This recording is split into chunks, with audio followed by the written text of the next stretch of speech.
तो अब हम लोग एजम्पशंस के बारे में पढ़ने वाले हैं कि नेबुलर हाइपोथेसिस या फिर गैसियस हाइपोथेसिस के एजम्पशन क्या रखे थे। ठीक है। तो फर्स्ट है super naturally created primordial matter. ठीक है, जो कि कैसा था, जिसके कैरेक्टरिस्टिक में आप लिख सकते हैं वो कोल्ड था, सॉलिड था, मोशनलेस पार्टिकल्स थे उसमें, और that was scattered in universe, कि सारे यूनिवर्स में वो फैला हुआ था। ठीक है। जो ये प्राइमोर्डियल मैटर है उसको उन्होंने नाम दिया था नेब्यूला। ठीक है। ये प्रिमिटिव था प्लस एमॉर्फस था। एमॉर्फस मतलब विदाउट शेप का था, है ना, बस ऐसे बादल की तरह पूरे में फैला हुआ था। ठीक। फिर दूसरा इनका एजम्पशन है कि पार्टिकल्स जो थे प्राइमोर्डियल मैटर में वो they begin to collide against each other, है ना, अंडर म्यूचुअल ग्रेविटेशनल अट्रैक्शन, कि उनके बीच में ग्रेविटेशनल अट्रैक्शन हुआ जिसकी वजह से वो एक दूसरे से कोलाइड होने लगे। ठीक। अब कोलाइड होने लगे तो कोलिजन स्टार्ट हो गया।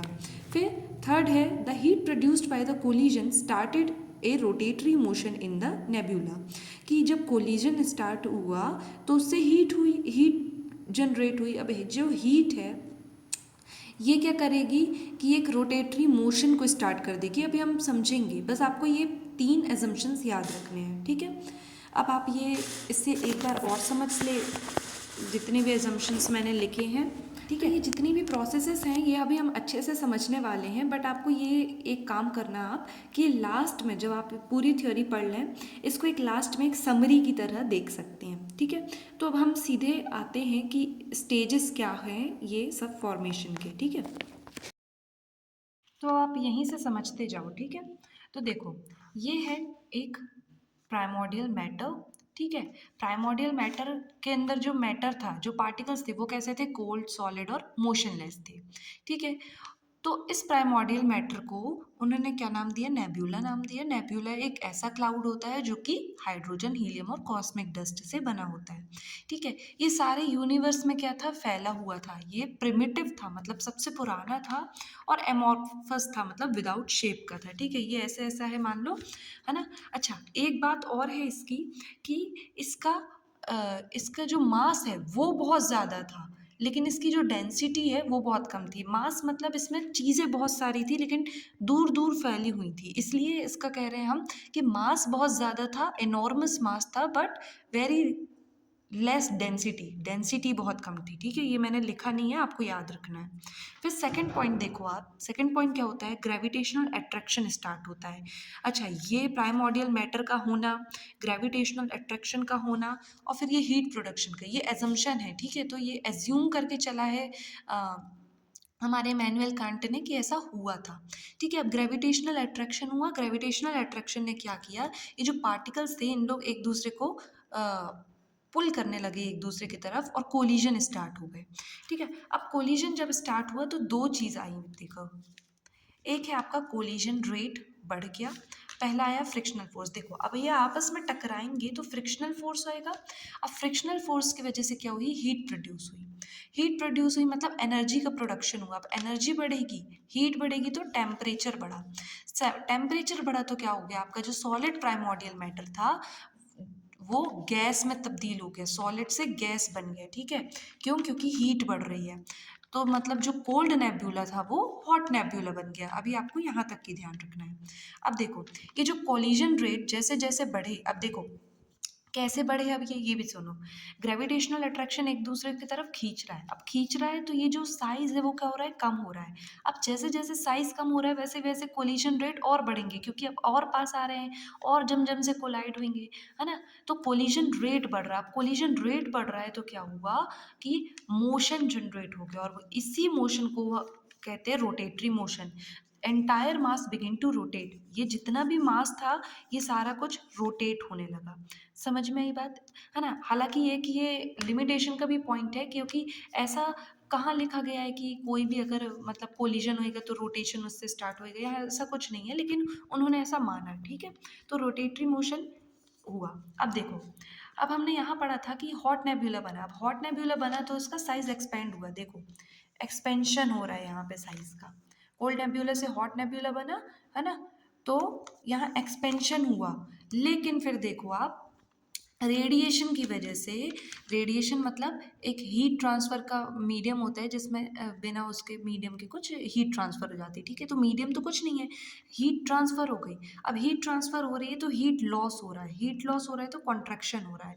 तो ये जो नेबुला जो बढ़ा हुआ था, अब ये वापस से क्या होने लगा, कॉन्ट्रैक्ट होने लगा। अब जैसे-जैसे फिर कॉन्ट्रैक्ट होते जाएगा तो कोलिजन रेट बढ़ते जाएँगे, कोलिजन रेट बढ़ते जाएँगे तो क्या होएगा, रोटेशन और फर्दर इंक्रीज हो जाएगा। या तो आप इससे इसको इस तरीके से भी समझ सकते हैं कि देखो, हॉट नेबुला, रेडिएशन हुआ तो ये कॉन्ट्रैक्शन होने लगा, कॉन्ट्रैक्शन होने लगा तो कोलिजन रेट बढ़ने लगे, कोलिजन रेट बढ़ने लगे तो फर्दर जो आपका मोशन जनरेट हुआ था वो फर्दर इंक्रीज हो गया। तो आप यहाँ से देखो, अब further the rotatory motion increased. समझ में आई बात?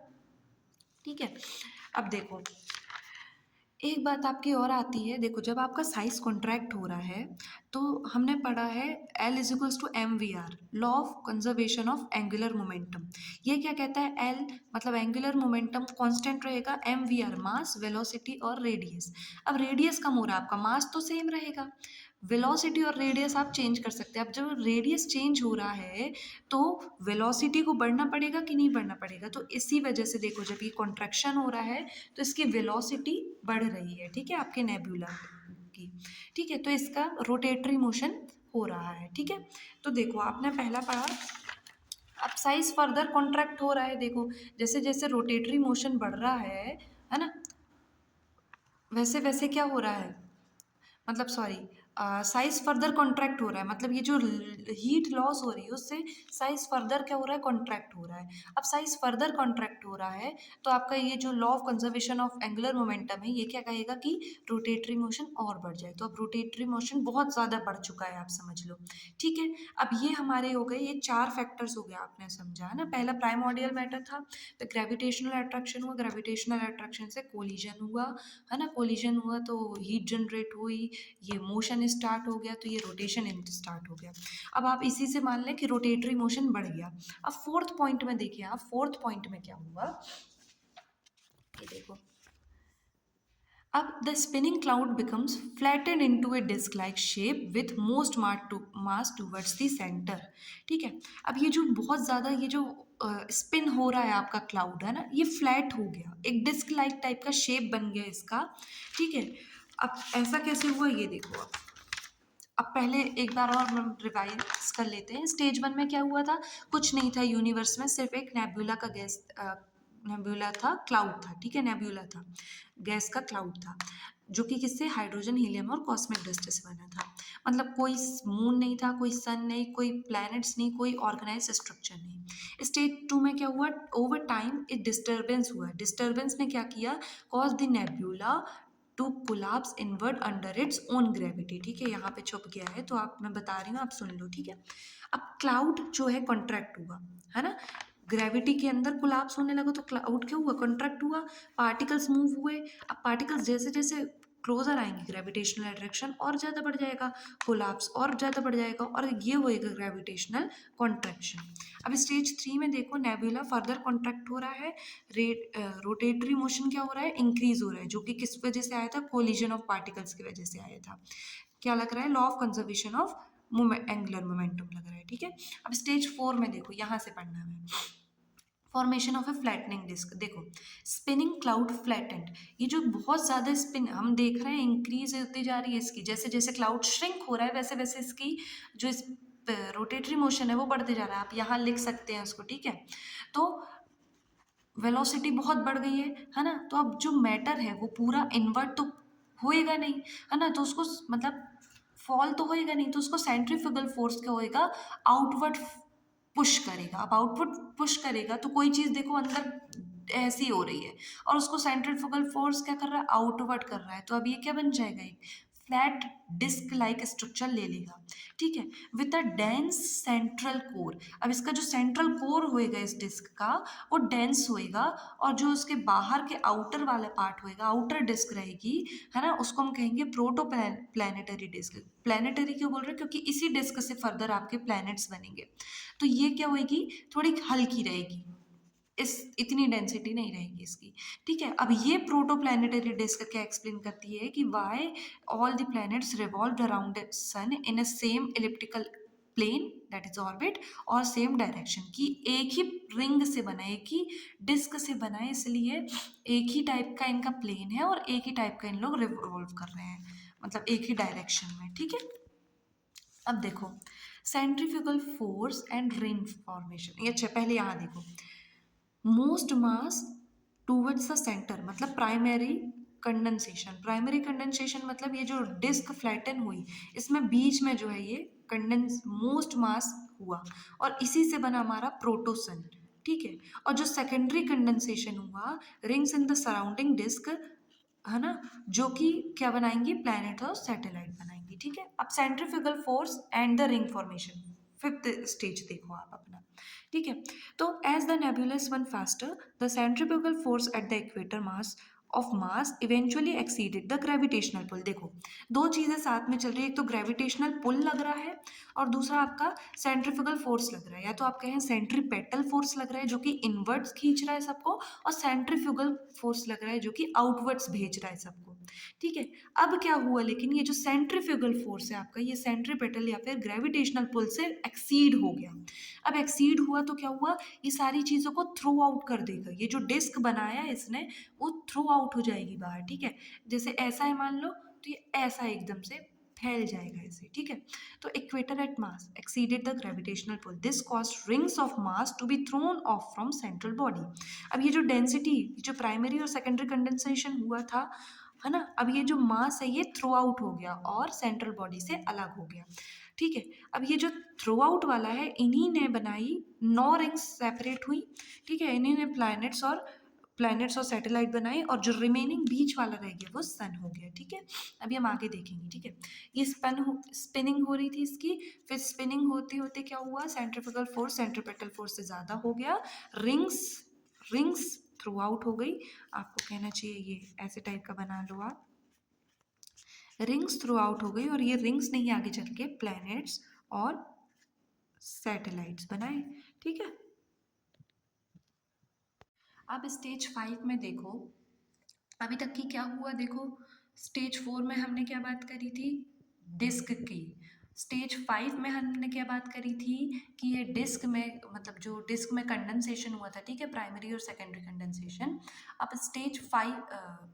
स्टेज 5 में हमने क्या बात करी थी कि सेंट्रीफ्यूगल फोर्स आपका सेंट्रीपेटल फोर्स से बढ़ गया और ये दोनों डिस्क अलग अलग हो गई, एक हमारी प्रोटोप्लैनेटरी डिस्क बनी और एक हमारी जो बीच वाली थी रिमेनिंग वाली बनी, ठीक है। अब ये स्टेज 6 है, आप स्टेज 6 कर लेना इसको,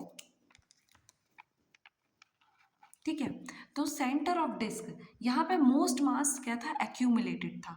अब देखो ग्रेविटेशनल प्रेशर तो अभी भी था, तो ग्रेविटेशनल प्रेशर होने के कारण कॉन्ट्रैक्शन अभी भी कंटिन्यूड रहा। अब कॉन्ट्रैक्शन कंटिन्यूड रहा तो टेम्परेचर जो है बढ़ने और बढ़ रहा है। अब देखो हालांकि ये जो कॉन्ट्रैक्शन हो रहा है उससे कोलिजन हो रहा है, कोलिजन से हो रहा है तो फ्रिक्शनल फोर्स लग रहा है, फ्रिक्शनल फोर्स लग रहा है तो हीट बढ़ रही है, टेम्परेचर बढ़ रहा है। तो अब जब ये मास इतना ज़्यादा है लेकिन डेंसिटी भी बहुत ज़्यादा है, इस बार देखो आप डेंसिटी भी बहुत ज़्यादा हो चुकी है, मास भी बहुत ज़्यादा है, तो temperature rose to millions of degrees, है ना, बहुत ज़्यादा टेम्परेचर बढ़ गया। तो इवेंचुअली क्या हुआ, nuclear fusion begin. Nuclear fusion begin मतलब हाइड्रोजन एटम एक साथ फ्यूज होने लगे टू फॉर्म हीलियम एटम, ठीक है, रिलीजिंग ह्यूज एनर्जी। अब ये जो प्रोसेस है न्यूक्लियर फ्यूजन में, हाइड्रोजन हाइड्रोजन के एटम मिलते हैं और हीलियम बनाते हैं, तो इसमें ह्यूज एनर्जी रिलीज होती है। द प्रोटोसन ट्रांसफॉर्म्ड, अब ये जो प्रोटोसन है, ये जो डिस्क है प्रोटोसन की, है ना, ये जो रिमेनिंग पार्ट था वो ट्रांसफॉर्म हो गया हमारे सन में, है ना, इन सारी चीज़ों की वजह से, है ना। क्योंकि अब देखो sun alone captures nearly 99.8% of total mass of solar system, ठीक है, सबसे ज़्यादा मास यहीं पे आया था और आप देखो डेंसिटी बहुत ज़्यादा बढ़ चुकी है ना, क्योंकि एक डिस्क तो पूरी अलग हो चुकी है जिसमें बहुत कम मास था, अब ये बहुत ज़्यादा मास वाली हो गई है, तो इसके अंदर क्या हुआ, टेम्परेचर बढ़ा और टेम्परेचर बढ़ने के कारण न्यूक्लियर फ्यूजन हुआ जिसके कारण एनर्जी निकलने लगी। अब देखो ये वाले आपकी थ्योरी में आप देखो कि सन जो है पहले फॉर्म हुआ, ठीक है, मतलब प्लैनेट से पहले हमारा सन फॉर्म हुआ। अब स्टेज 6 में देखो सराउंडिंग डिस्क, अब ये पहली डिस्क की बात कर ली, अब दूसरी डिस्क में देखो सराउंडिंग डिस्क में भी क्या हुआ, अब डस्ट पार्टिकल्स बिगिन कोलाइडिंग, वहां पे भी कोलिजन चल रहे थे, ठीक है। अब कोलाइडिंग हुई तो इलेक्ट्रोस्टैटिक फोर्स, ये फोर्स याद रखना है आपको, इलेक्ट्रोस्टैटिक फोर्स के कारण वो एक दूसरे से जुड़ने लगे, ठीक है। क्यों जुड़ने लगे? इलेक्ट्रोस्टैटिक फोर्स के कारण।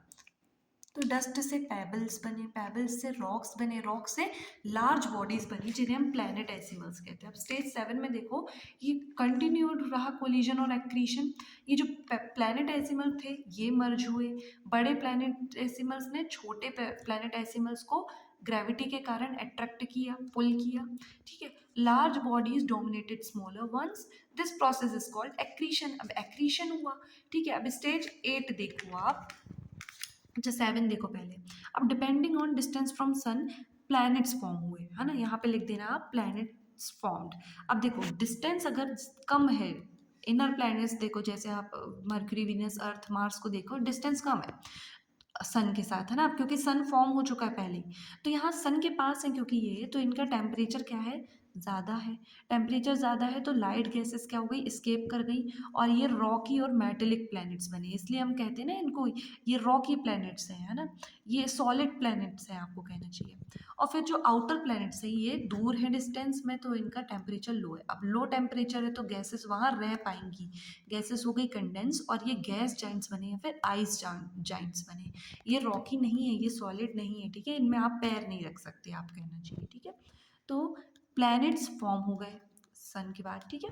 अब स्टेज 8 में देखो यहाँ हैप्पी एंडिंग हो गई, कैसे, जो स्ट्रॉन्ग सोलर विंड्स थी फ्रॉम न्यूली फॉर्म्ड सन, अब जो सन फॉर्म हुआ था उससे क्या निकली, स्ट्रॉन्ग सोलर विंड्स निकली, और इसने ब्लू अवे कर दिया रिमेनिंग गैसेस को, जो रिमेनिंग गैसेस बची थी नेबुला से, तो बहुत सारी गैसेस थी, अब प्लैनेट्स के बाद भी तो बहुत सारी बची होंगी, लेकिन अब जो रिमेनिंग गैसेस थी ये प्लैनेट्स के बनने के बाद, है ना, जो और भी बची हुई थी उसको सोलर विंड्स ने दूर भगा दिया, डेब्रिस को क्लियर करा और प्लानिटरी ऑर्बिट्स को स्टेबलाइज कर दिया, मतलब अब इनके रास्ते में कोई गैस भी नहीं है, कोई डेब्रिस, कुछ नहीं है, ठीक है। तो इसी के साथ हमारे ये जो पूरे आपको कहना चाहिए थ्योरी कंप्लीट होती है, ठीक है। आपने स्टेजेस देख लिए वगैरह वगैरह सब देख लिए, है ना। अब ये यहाँ पे आप फिर से पढ़ लेंगे यही वाली लाइंस को। अब हम इसके देखने वाले हैं कि इसमें क्रिटिसिज्म क्या है और इसकी इम्पोर्टेंस क्या है, ठीक है। अब देखो तब तक कि टेलीस्कोप आ गए थे तो हमने देखा कि इन लोगों को पता था कि मून्स वगैरह भी हैं, सैटेलाइट वगैरह भी हैं, और सिर्फ अर्थ के पास नहीं बाकी अलग प्लैनेट्स के पास भी मून्स हैं, ठीक है। तो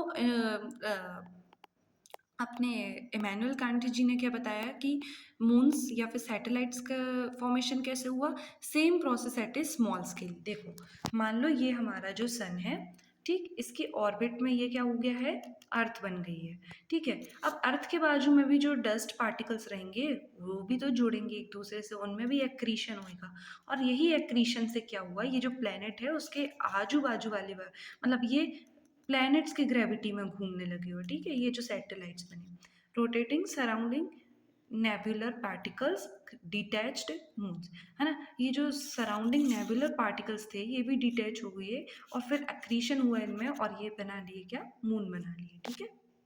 तो देखो अभी हमने सब पढ़ लिया, अब हम देखेंगे लिमिटेशन क्या है। Limitation of Kant's theory, he assumed there was some original matter but didn't explain the source, how the matter came into existence। मतलब हमें प्राइमोडियल मैटर जो कि उन्होंने एज्यूम किया था कि है, उसका सोर्स ही नहीं पता कि वो कहाँ से आया, ठीक है। देन सेकंड, एट फर्स्ट कांट said matter was cold and unmoving, later ही सेड मैटर स्टार्टेड मूविंग। मतलब कि उन्होंने पहले क्या कहा था, सॉलिड है, कोल्ड है, और क्या है, मोशनलेस है। फिर ये मोशन कैसे स्टार्ट हो गया, उन्होंने क्या बोला था कि ग्रेविटी की वजह से, तो फिर ये ग्रेविटी कैसे आ गई एकदम से, ठीक है। What cause the first motion, कि फर्स्ट मोशन कहाँ से आया, रोटेशन कैसे बिगिन हुआ, उसकी एनर्जी का सोर्स कैसा था, ठीक है। क्योंकि ये सब क्या है, against law of motion. First law of motion क्या कहता है कि इनर्शिया, लॉ ऑफ इनर्शिया क्या कहता है कि जब तक आप एक्सटर्नल फोर्स नहीं लाएंगे ए बॉडी जो है मूव नहीं करेगी, है ना, a body at rest will continue to rest until and unless an external force acts upon it। तो यहाँ पे एक्सटर्नल फोर्स के तो पता ही नहीं, लेकिन ये जो रेस्टिंग बॉडी थी ये मूव करने लगी, है ना, तो ये अगेंस्ट हो गया। Collision doesn't start rotation. अब ये थर्ड पॉइंट है कि रोटेशन, चलो आपने बोला कि हो गया, कोलिजन होने लगा, लेकिन ये कहाँ लिखा है कि कोलिजन होएगा तो एक रोटेटरी मोशन होएगा जो कि सर्कुलर रहेगा, ठीक है, तो ये भी नहीं है। फिर against law of conservation of momentum, अभी हम ये समझते हैं, ठीक है, ये 4 पॉइंट आपको याद रखना है। अभी मैं ये फोर्थ वाला आपको समझाने वाली हूँ, ठीक है। यहाँ देखो,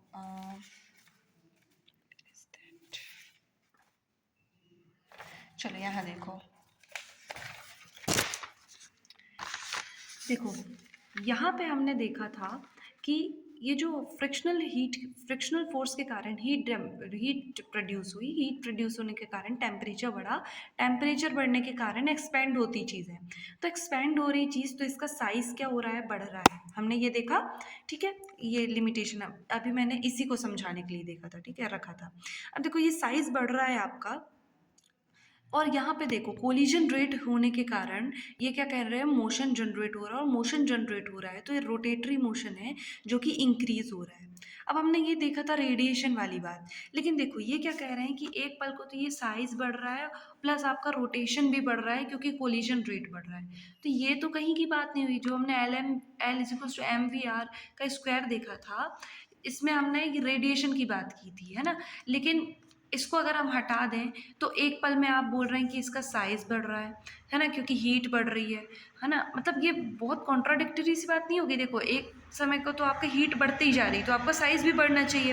अब साइज़ बढ़ रहा है तो आपका कोलिजन फिर कम होना चाहिए क्योंकि डेंसिटी कम हो जाएगी, लेकिन आपका कोलिजन भी बढ़ रहा है, तो ये जो बात है ये लिमिटेशन में साबित हुई, और इसी की वजह से अब हम गैसियस हाइपोथेसिस को थ्योरी या फिर लॉ नहीं कहते हैं, एक हाइपोथेसिस कहते हैं, एक एजम्पशन कहते हैं, ठीक है। लेकिन देखो 150 साल तक की इनकी जो थ्योरी है वो प्रोमिनेंट रही है ना, या तो अगले कहना चाहिए 150 साल तक। ऐसा क्यों? क्योंकि देखो बहुत ज़्यादा साइंटिफिक इन्वेंशन हुए नहीं थे, और इनकी थ्योरी इंपॉर्टेंट क्यों थी, क्योंकि ये फर्स्ट ऐसी थ्योरी थी जिसने ये सब की बात की थी। थियोलॉजिकल चीज़ों के अलावा इन्होंने दिमाग लगाया था, फिजिकल लॉज बनाए थे। समझ में आ रहा है आपको बात? इसकी बहुत ज़्यादा इम्पोर्टेंस थी, एक इवोल्यूशनरी हिस्ट्री थी ये इसकी। आपको बात देना है ना, ये इसमें ध्यान देना, एक साइंटिफिक रिवॉल्यूशन था, एक साइंटिफिकली रिवॉल्यूशनरी थ्योरी थी, क्योंकि इसने लोगों की सोच बदली, थियोलॉजी से या फिर रिलीजियस सेंटिमेंट्स को हटा के इसने क्या, इमैनुअल कांट ने एक दिमाग वाली बात करी थी, ठीक है। तो इसी के साथ हमारी थ्योरी होती है समाप्त। अब अगली वीडियो में हम पढ़ने वाले हैं नेबुलर हाइपोथेसिस बाय लाप्लेस को, ठीक है।